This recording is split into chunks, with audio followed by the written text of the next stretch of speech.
As I suspect you may be able to guess where this conversation is going to be heading if you have watched any of my other courses here in the online library, I will try to keep this as brief as possible. But given that the choice of application we should use when it comes to texturing is a question that people do ask frequently, it is something that we should at least briefly discuss here.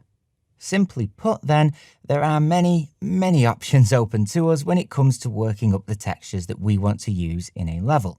So, we can paint our own in applications such as Adobe Photoshop or Corel Painter. We can create them procedurally in programs like Substance Designer. We can use photographs in conjunction with applications such as Bitmap to Material if we like, and we can purchase or use textures that people have given away for free if we are legally allowed to do so. And we can even subscribe to whole texture libraries in order to be able to use anything from there that we want. Which of these options we choose to go with will of course very much depend on both our personal preference and skill level. The simple truth though is that I've seen amazing works of art created with everything from a simple chisel or pencil running all the way up to high-tech tools such as Microsoft Surface Studio. And the same is true when it comes to texture and material creation. So long as we practice with the pipeline and tools that we have chosen and have a real passion for our craft, we can texture using whatever software application we like.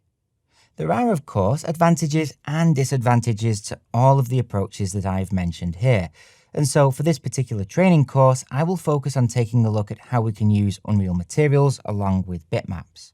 And so I will be covering photographic textures that can be captured via a simple phone camera. And I will also look at how we can use textures that other artists are kind enough to share with the larger community through sites such as Substance Share.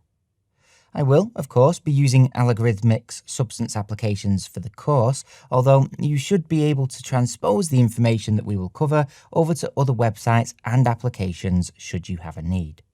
With all of that fundamental information in the can then, let's move forward and take a look next at how and when we may want to use Unreal Materials in our real-time ArchViz pipeline.